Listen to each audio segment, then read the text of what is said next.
Hi friends, வணக்கம். எல்லாரும் எப்படி இருக்கீங்க? நல்லா இருக்கீங்களா? வாங்க, இன்னைக்கு நம்ம சேனல்ல என்ன சமையல்னா, வாங்க நான் ஒரு நெல்லிக்காய் சாதம் தாங்க பண்ண போறேன். இந்த நெல்லிக்காய் சாதத்துக்கு தேவையானது இது பாருங்க, 4 நெல்லிக்காய். நான் நல்லா அந்த கேரட் துருவுறதுல நல்லா துருவி வச்சிருக்கேன். பச்சை மிளகா 2 பச்சை மிளகா, 3 வத்தல். இது புதினாவும் கருவேப்பிலையும் நல்லா பொடியை நறுக்கி வச்சிருக்கேன் ஃப்ரெண்ட்ஸ். இது தாளிக்கிறதுக்கு உளுந்தம்பருப்பு, கடலைப்பருப்பு. வாங்க வீடியோக்குள்ள போவோம்.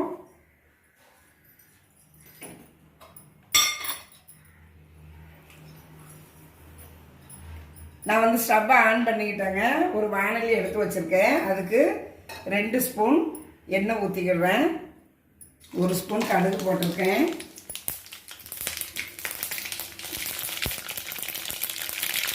கொஞ்சோண்டு உளுந்தம்பருப்பு,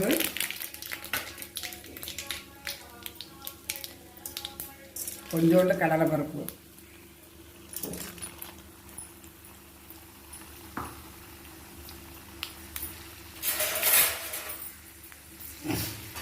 நல்லா போட்டுட்டு அந்த கடலைப்பருப்பு இந்த பாருங்க, கடுகு நல்லா பொரிஞ்சிட்டு இப்போ இந்த நறுக்கி வச்ச பச்சை மிளகாய் போடுவேன்.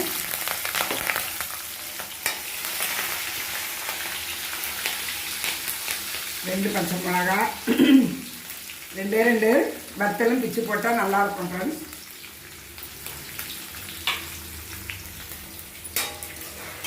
அப்புறம் அந்த கருவேப்பிலையும் புதினாவும் நறுக்கி வச்சுருக்கேன் பாருங்க, அது போட்டுட்டு இந்த எண்ணெயிலே நல்லா வதக்கிடலாம். இது 4 நெல்லிக்காய் ஃப்ரெண்ட்ஸ். ஒரு 3 பேர் சாப்பிட்றதுக்கு கரெக்டாக இருக்கும். ஒருத்தருக்குன்னா 2 நெல்லிக்காய் கரெக்டாக இருக்கும். நல்ல பெரிய நெல்லிக்காய். இதை நல்லா நம்ம வதக்கிடுவோம்.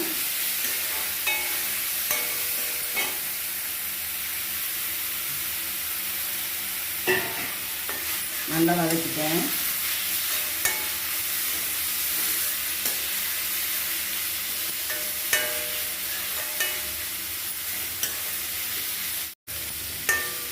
இப்போ இதுக்கு மஞ்சத்தூளுங்க, 1/2 ஸ்பூன் மஞ்சத்தூள், லைட்டாக பெருங்காயத்தூள் கொஞ்சம் போட்டுருவேன்.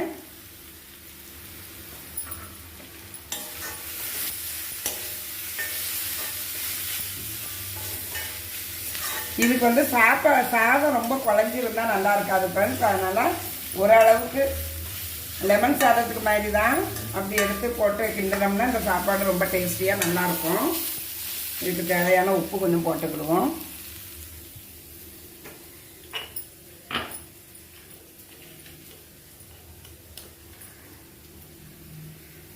நான் இப்போ பாருங்க, இவ்வளோதான் உப்பு போட்டிருக்கேன். போதும், அவ்வளோதான் ஃப்ரெண்ட்ஸ். இது நல்லா வதங்கிட்டு, ரொம்ப வதக்க வேண்டாம். அந்த பாருங்க, இது நல்லா வதங்கிட்டு நான் சாப்பாடு வடித்து வச்சுருக்கேன். இந்த சாப்பாடு கொஞ்சம் ஆறுனதும் இதில் போட்டு கிண்டிட வேண்டியதான். நெல்லிக்காய் சாதத்துக்கு தொட்டுக்கிட நான் ஒரு எள்ளு துவையல் அரைக்க போகிறேன் ஃப்ரெண்ட்ஸ். அதுக்கு ஒரு வாணலி எடுத்து வச்சுருக்கேன். இதுக்கு தேவையானது இந்த பாருங்க, சுத்தப்படுத்தப்பட்ட எள்ளு. இந்த எள்ளை நம்ம வறுத்துக்கிடுவோம். எள்ளு துவையலுக்கு எள்ளு எவ்வளோ கிராம்? இது ஒரு 50 இருக்கும். 50 எள்ளு. நெல்லிக்காய் சாதத்துக்கு இந்த எள்ளு துவையல் ரொம்ப டேஸ்ட்டாக இருக்கும் ஃப்ரெண்ட்ஸ். எள்ளு துவையல் வச்சு சாப்பிடலாம். இல்லைன்னா கத்திரிக்காய் மசாலா இருக்குது பாருங்க, அது வச்சு சாப்பிட்டாலாம் ரொம்ப அருமையாக இருக்கும். கொஞ்சம் வெடிக்கிற அளவுக்கு நம்ம வறுத்துக்கிடலாம்.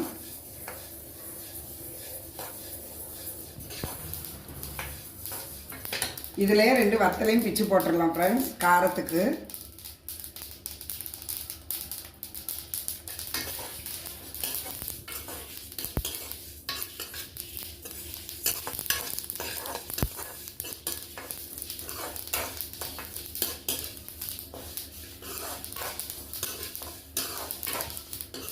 நல்லா வெடிச்சிட்டு ஃப்ரெண்ட்ஸ், இந்த பாருங்க, இதை நம்ம இப்படி இருக்கும்போதே எடுத்துருவோம்.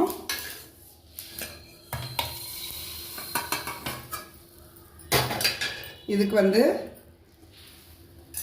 கொஞ்சம் கடலைப்பருப்பு, இந்த துவையலுக்கு கொஞ்சம் கடலைப்பருப்பு நான் சேர்த்துக்கிடுறேன்.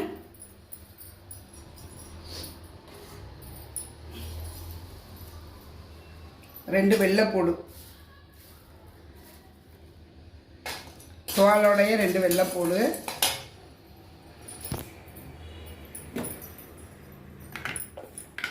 கொஞ்சம் இந்த கருவேப்பிலையும் புதினாவும் கொஞ்சம் போட்டிருக்கேன்.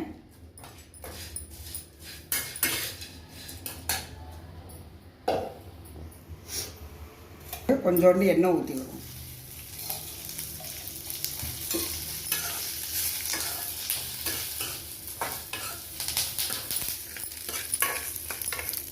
இது இவ்வளோத்தையும் வதக்கி கொஞ்சோண்டு புளியும் போட்டு வதக்கி எள்ளு துவையல் அரைக்கலாம் ஃப்ரெண்ட்ஸ்.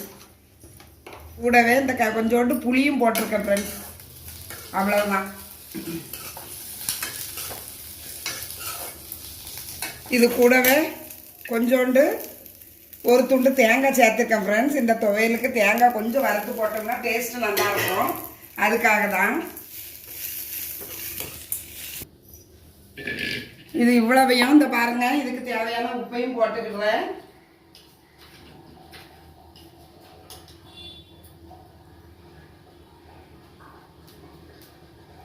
இதுக்கு தேவையான உப்பு கொஞ்சோண்டு உப்பு போட்டிருக்கேன். இது அவ்வளோத்தையுமே வறுத்து இந்த மிக்ஸி கப்பில் போட்டு அரைச்சிட்டு நான் சொல்கிறேன் ஃப்ரெண்ட்ஸ். நான் வந்து இந்த எள்ளு துவையல் அரைச்சிட்டேன். இதை வந்து திருப்பியும் ஒரு ஸ்பூன் எண்ணெய் ஊற்றி தாளிக்கிறதா இருந்தாலும் தாளிக்கலாம். எள்ளு துவையல் எள்ளு வந்து நல்லா வறுத்து அரைச்சதுனால நல்லா வாசமாக இருக்குது ஃப்ரெண்ட்ஸ். எனக்கு வந்து 2 பேருக்கு தேவையான சாப்பாடு போடுவேன்.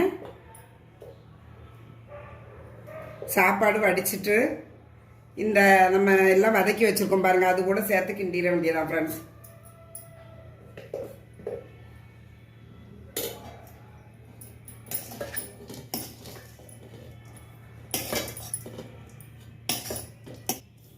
நான் வந்து இதில் வாரத்தில் 3 நாள் 4 நாள் இதை நிறைய சாப்பிடுவேன். இந்த புளிப்பு வந்து எனக்கு ரொம்ப பிடிக்கும் ஃப்ரெண்ட்ஸ். நீங்களும் வீட்டில் ட்ரை பண்ணி பாருங்கள். இந்த பாருங்கள் 2 பேருக்கு இது போதும் இந்த சாப்பாடு. நெல்லிக்காய் சாதமும் எள்ளு துவையலும் எங்கள் வீட்டில் பிரேக்ஃபாஸ்ட்டு இதான். சூடாக இருக்குது.